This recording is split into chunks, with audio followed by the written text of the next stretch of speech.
Imagine a time when a smooth-talking cowboy could sell you a bottle of miracle snake oil, promising to cure everything from arthritis to a broken heart, or when drinking radioactive water was marketed as the secret to eternal youth. Welcome to the wild, wacky, and downright dangerous world of 19th century quack cures.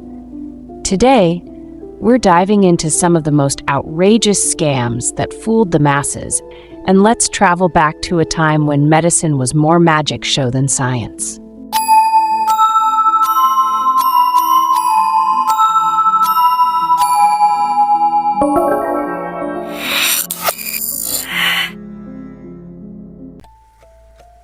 In the 1800s and early 1900s, there were no regulations on medicine.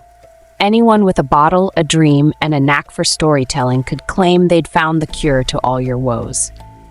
These con artists, known as snake oil salesmen, traveled the American frontier, setting up dazzling medicine shows with music, dancers, and wild promises. But their miracle cures were often just water, alcohol, or worse, literal poison. Clark Stanley's snake oil liniment. Meet Clark Stanley, the self-proclaimed rattlesnake king. This guy was like the king of quackery. At the 1893 Chicago World's Fair, he'd pull a wriggling rattlesnake from a sack, slice it open, and boil it in front of a gasping crowd. The fat that floated to the top? That was his snake oil liniment, sold as a cure for aches, pains, and everything in between. He claimed he learned its secrets from the Hopi tribe, stating that he studied for more than 2 years with a Hopi medicine man at Walpi, Arizona in 1879, after 11 years working as a cowboy. This supposedly included learning the secrets of snake oil. With the help of a Boston druggist, he began marketing his product at Western medicine shows. In 1893, he and his rattlesnakes gained attention at the World's Columbian Exposition in Chicago. Later, he went on to establish production facilities in Beverly, Massachusetts, and Providence, Rhode Island. In 1917, subsequent to the passage of the Pure Food and Drug Act in 1906, Stanley's concoction was examined and found to be of no value.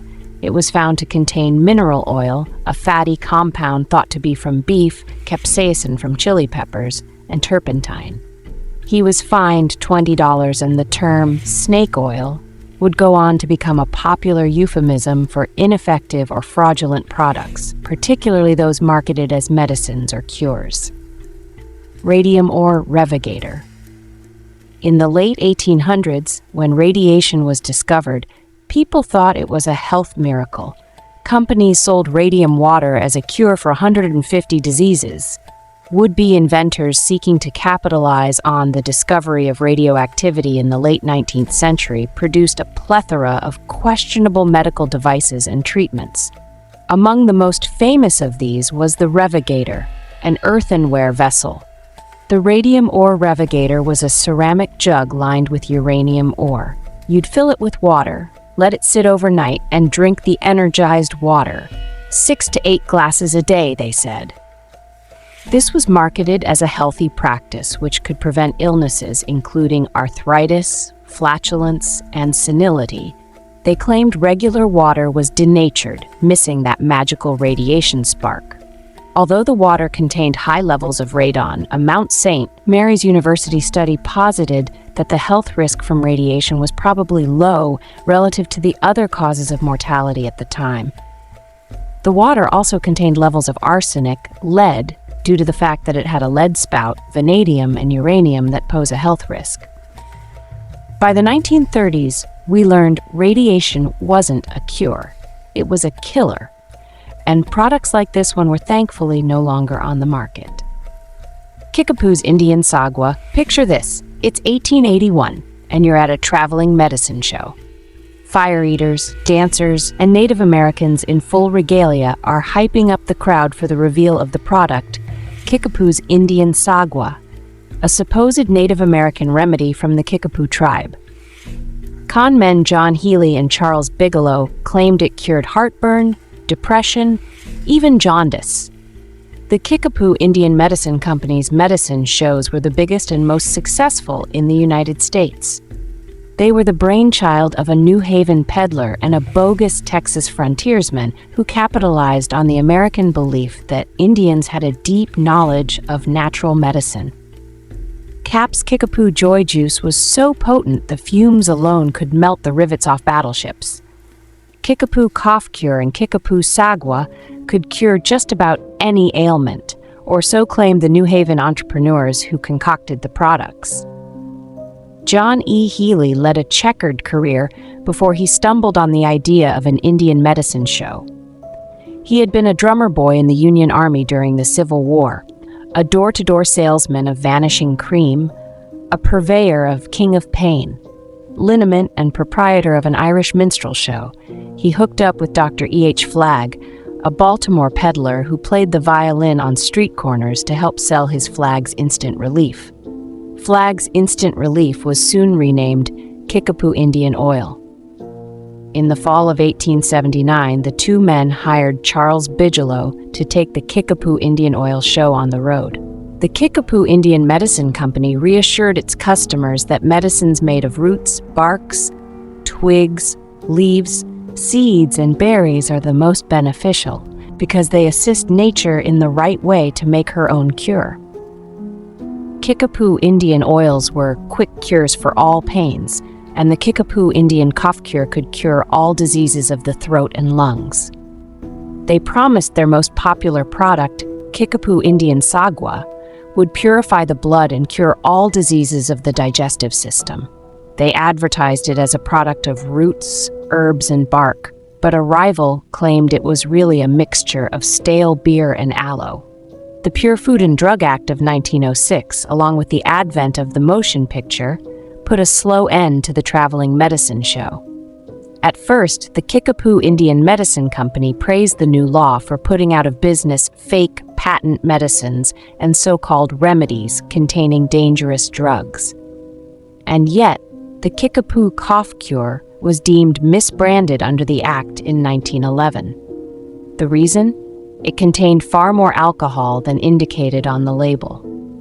The Kickapoo medicine shows continued into the 1920s when the owners sold out for $500,000. Hamlin's Wizard Oil. Step right up for Hamlin's Wizard Oil. This product was invented in 1861 by former magician John Austin Hamlin and his brother Lysander Butler Hamlin in Chicago. They claimed it cured sore throats, rheumatism, even cancer. Ads even showed elephants drinking it. Traveling performance troupes advertised the product in medicine shows across the Midwest, with runs as long as 6 weeks in a town. They used horse-drawn wagons and dressed in silk top hats, frock coats, pinstripe trousers, and patent leather shoes. They distributed songbooks at the shows and in pharmacies. Performers included James Whitcomb Riley, singer and composer Paul Dresser from Indiana, and Southern gospel music progenitor Charles Davis Tillman. It was marketed under the slogan, "There is no sore it will not heal, no pain it will not subdue." The product contained a significant amount of alcohol, ranging from 50% to 70%. This high concentration presented risks of intoxication, dependence, and potential harm, particularly if used as a self-medication for conditions it couldn't address. In addition to alcohol, Hamlin's Wizard Oil included substances such as camphor, ammonia, chloroform, sassafras, cloves, and turpentine. Turpentine oil, when taken orally, can cause serious side effects such as headaches, sleeplessness, coughing, bleeding in the lungs, vomiting, kidney damage, brain damage, coma, and even death. The manager of the firm was fined $200 under the 1906 Pure Food and Drug Act for advertising misleading and false claims that Hamlin's Wizard Oil could check the growth and permanently kill cancer.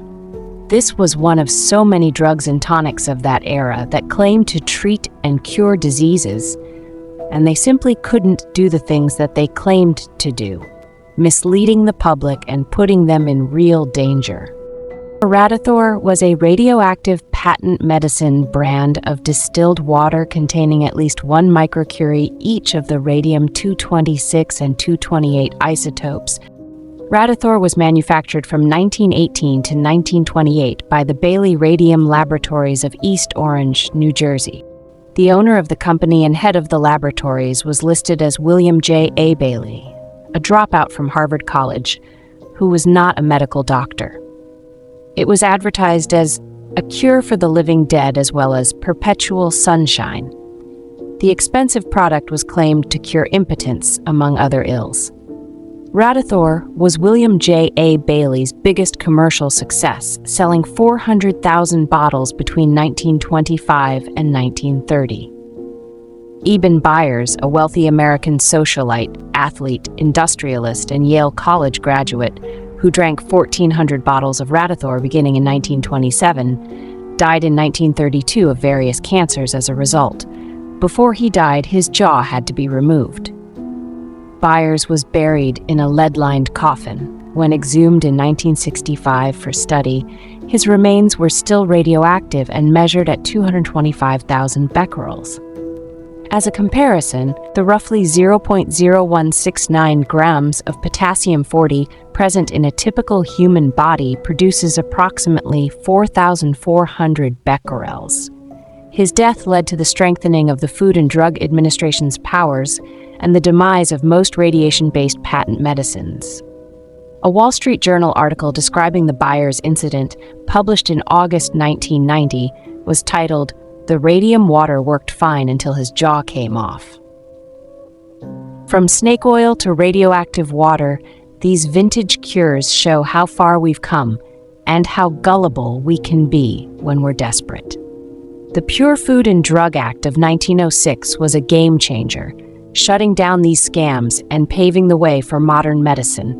But the spirit of the snake oil salesman lives on in shady ads and too-good-to-be-true health trends.